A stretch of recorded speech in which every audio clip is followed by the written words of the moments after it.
The harsh lunar terrain stretched before Jonas as he emerged from the airlock, the glaring sunlight causing his eyes to squint behind his helmet's visor.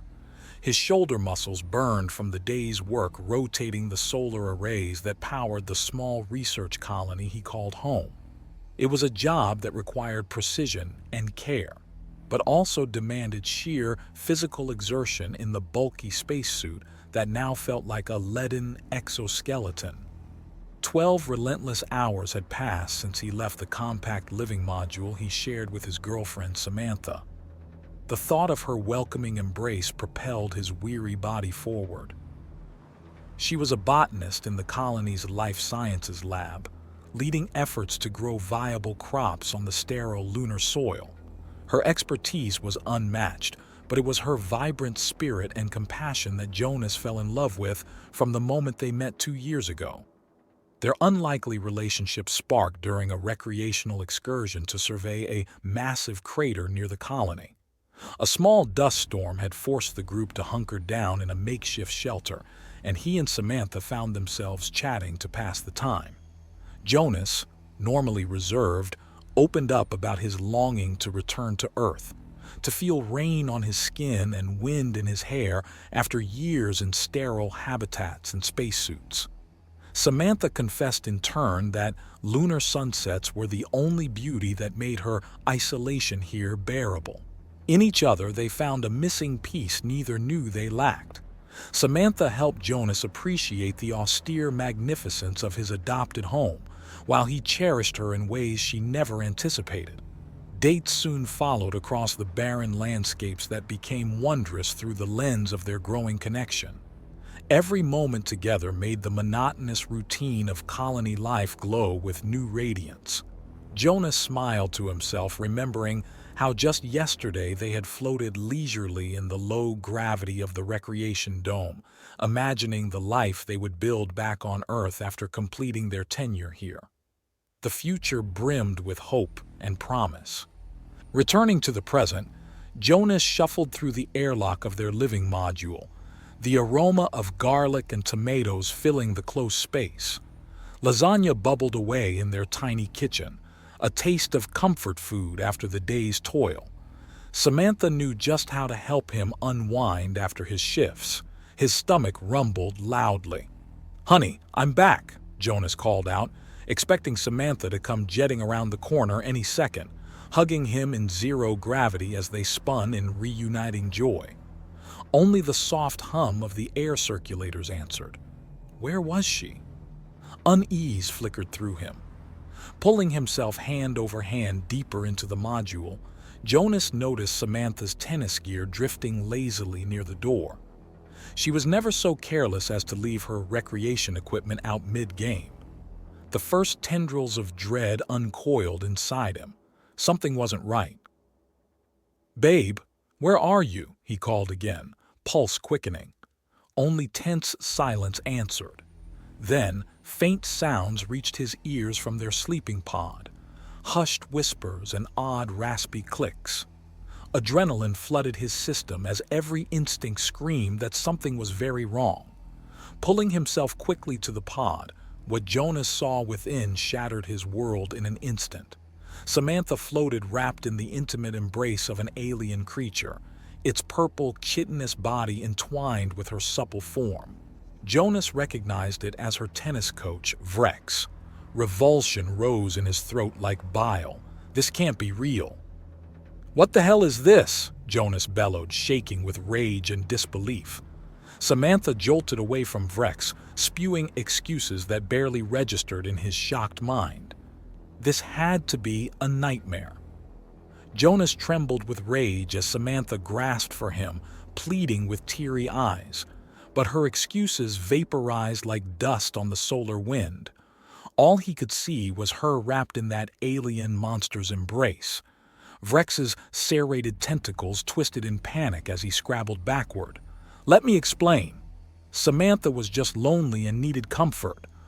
His words cut off with a choked gurgle as Jonas lunged forth, seizing one of those writhing appendages in a vice-like grip. Vrex shrieked, razor-sharp claws swiping desperately at Jonas's arm as he tightened his hold, blind fury consuming all reason. This thing had violated his Samantha, his love. There would be no mercy. Samantha begged Jonas to stop, but the roaring in his ears drowned all else out. With a savage roar, he savagely ripped Vrex's tentacle, purplish blood oozing onto the floor. The alien let out an ear-piercing, inhuman wail, writhing in agony. "Please, no more!" Vrex screeched, wrenching himself free in a blur of claws and into the corridor beyond. Samantha floated stunned, hands clasped over her mouth in horror. The world narrowed to a pinprick as Jonas turned on her, heartbreak and betrayal churning inside him. "How could you do this? I loved you." His voice cracked as tears blurred his vision.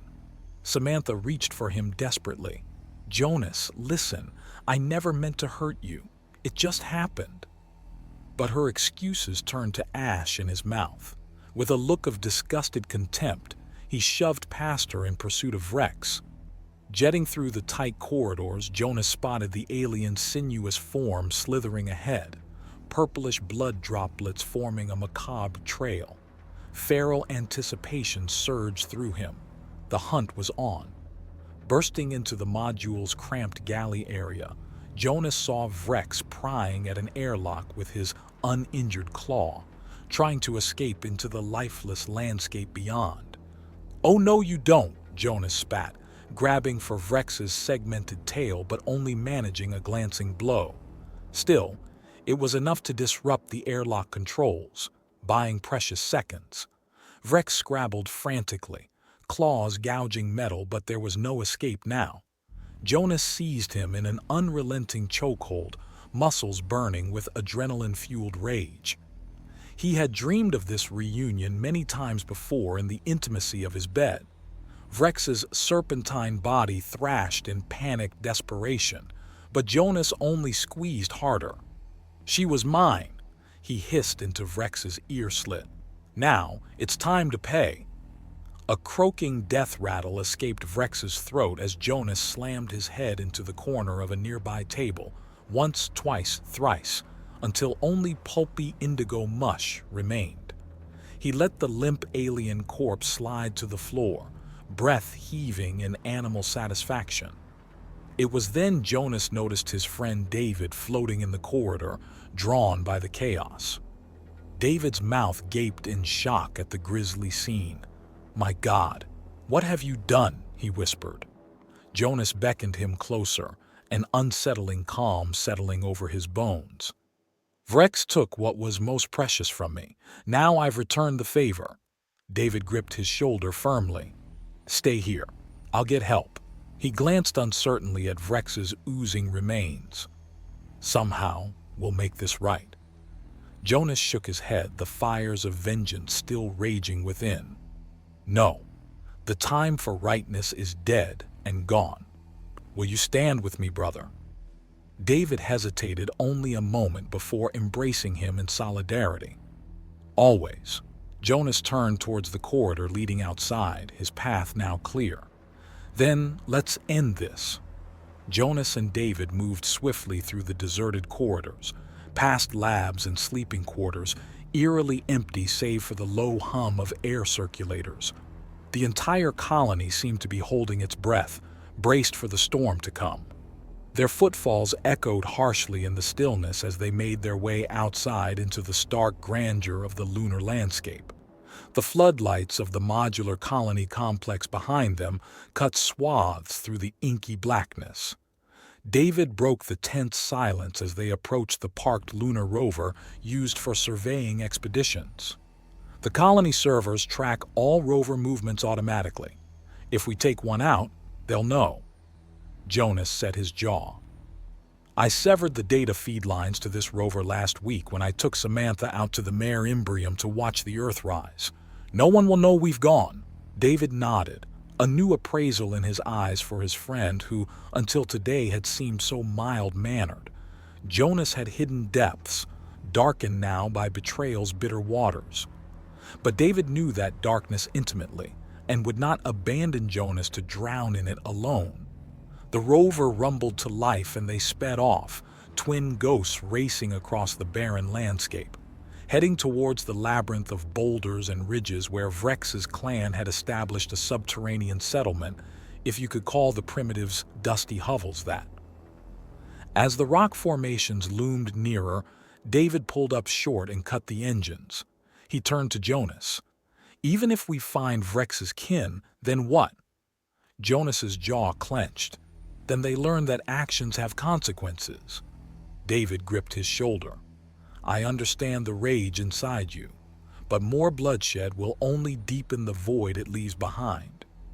For a long moment Jonas sat silent, wrestling with his demons. At last he met David's gaze. "I need to see this through, but I give you my word, no more lives will be taken tonight." David searched his face and then nodded. "Then lead on. I am with you till the end." They drove on, helicoptering spotlight beams cutting through the darkness until David brought them up short again. "There," he pointed towards a cave mouth in the ridge face, a rover parked outside. "That must be their warren." Jonas's pulse thundered in his ears at the sight.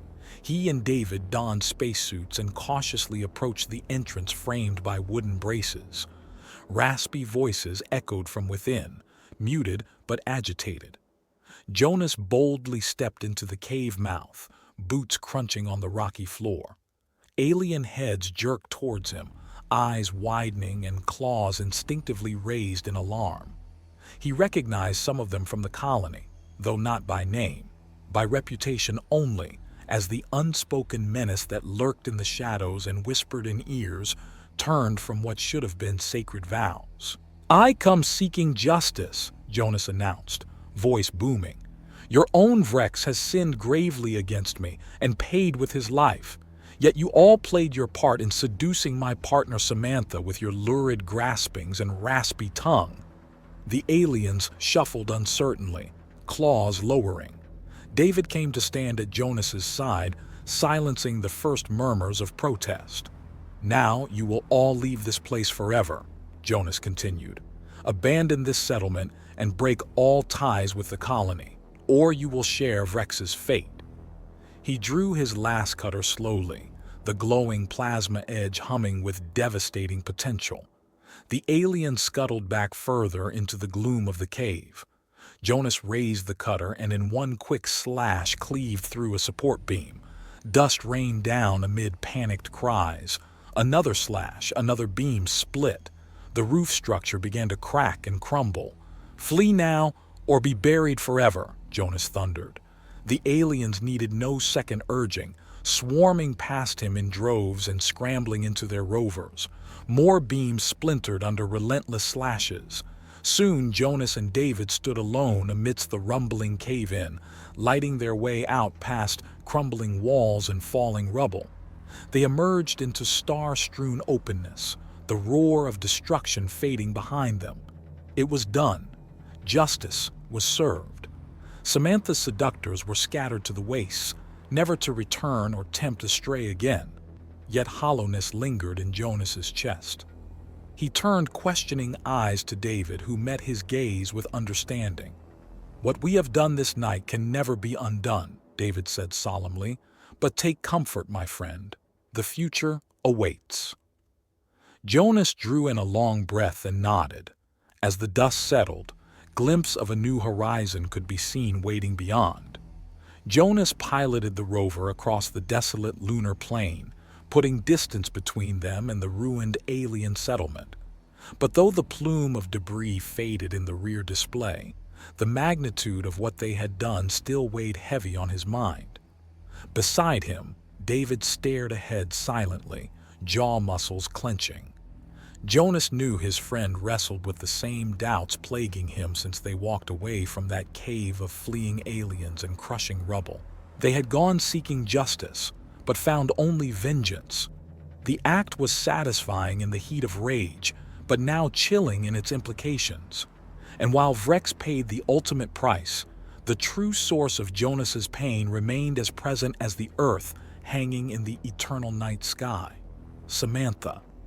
Even her name sparked fresh agony. In the smoldering ruins of love and trust they had shared, what future could rise? It all seemed ashes now. Brooding thoughts consumed Jonas so fully that he didn't register the proximity alarm blaring until David grabbed his arm. "Rover ahead, cutting us off." David pointed to the monitor where a vehicle raced directly into their path, stopping perpendicular to block their way. Jonas cursed and braked hard, skidding them to a halt 50 feet back. Through the swirling dust, the silhouette of a space-suited figure emerged from the rover, retrieving what looked to be a Jones-rigged plasma rifle from inside. Jonas's blood ran cold. Such weapons were banned in the colonies, but smugglers occasionally slipped them through. "Get us out of here now," David yelled. But their rover only whined and grated when Jonas slammed the throttle. A quick diagnostic flashed damage to the rear engine beam. Must have occurred during the cave demolition. They were trapped. The figure strode towards them, plasma rifle trained unwaveringly on their rover. Over the comlink came a woman's voice like Arctic ice. "Cut engines and exit with hands raised." Jonas closed his eyes as dread seized his heart in its fist. He recognized that voice, Samantha. David grasped his shoulder, steadying his nerve. "We make our stand here, brother." Jonas swallowed hard and nodded. Together they exited the rover and turned to face Samantha's silhouette, shrouded in dust and darkness. Only the burning blue of the plasma rifle shone clear. She approached slowly until standing before them, face impassive behind her helmet visor. Jonas's heart clenched at the absence of the warmth and humor that once radiated from her so beautifully. Now only this Ice Queen remained. "Control, I have the suspects," Samantha spoke into her comms. Two unauthorized rovers tracked leaving colony perimeter, engines disabled on one. "Return immediately for processing," came the curt reply. "Belay that order, Control. The situation is complicated." Samantha paused. "I will handle things from here. Confirm last directive." A moment passed. "Directive confirmed. Resolution at your discretion, Samantha." She clicked off the comms and focused her shielded gaze on Jonas. "Now, it's just us." Jonas spread his hands cautiously. "Samantha, listen." "No, you listen," she cut him off sharply. "I tracked Vrex's vital signs to the alien settlement using my authorized security access. Imagine my surprise to arrive and find the place collapsed and deserted. Care to explain that?" Jonas hesitated. "We only meant to scare them off, to make sure you were protected." "Protected?" Samantha laughed bitterly. "I don't need protection. Everything I do is by choice. My heart chose Vrex, just as it chose you once. I won't be caged by either of your jealousy." Jonas's shoulders slumped. "I was wrong to hunt Vrex, but I acted out of love, broken as it was. Can we not start anew from the ashes?" Samantha seemed to soften for a moment, then her jaw tightened. "The past can't be undone. Return to the colony immediately and turn yourselves in." She leveled the plasma rifle at them. David stepped forward pleadingly. "Samantha, he's like a brother to me. Have mercy." "Mercy," Samantha whispered. "You both murdered the man I loved. What mercy does that deserve?"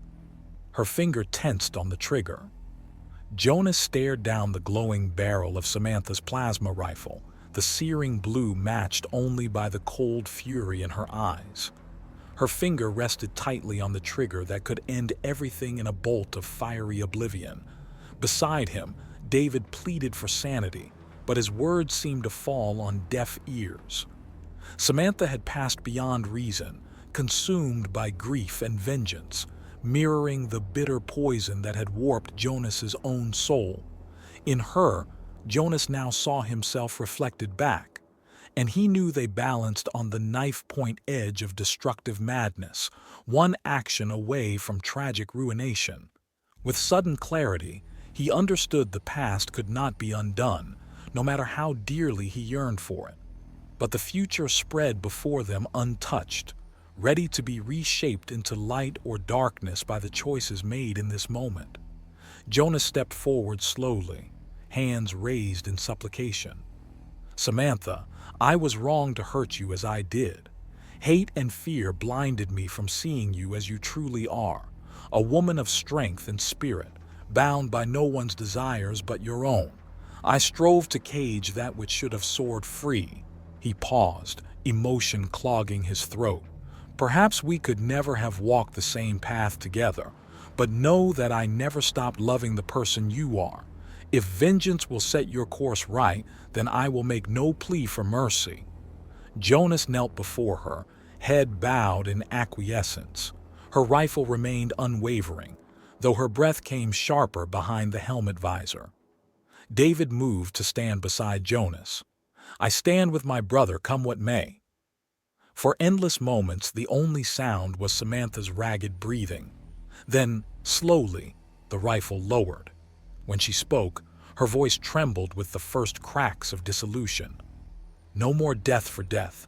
The cycle ends here." Samantha sank to her knees before them, rifle falling heedlessly aside. "Forgive me," she whispered. Jonas embraced her with shaking hands as she wept, the grief of injustice on all sides pouring forth in anguished sobs. David knelt with them, 3 souls wounding and healing as one. When the storm passed at last, Samantha lifted her head with eyes glistening but resolute. "We faced the colony tribunal together, all of us." Jonas and David nodded solemnly. The path forward would not be easy, but they would walk it with truth and courage. Under bright earthlight, they drove back across the dust-strewn plain that had witnessed the best and worst of them. The colony domes shone ahead, beacons summoning them home. What lay beyond the airlock for each only fate could say. But Samantha reached out and clasped Jonas's hand in tentative reconciliation. For now, it was enough. They passed through the gates where a delegation awaited, faces stern but not without sympathy. As they emerged together, Jonas felt the heaviness that had dragged his spirit down for so long finally lift. Whatever justice awaited, he could face it with his soul again unburdened. He had gazed into the abyss, but turned back from its edge with bonds of friendship and love still intact. For out of darkness, light beckons if we but listen, and the future forever calls us onward to redemption.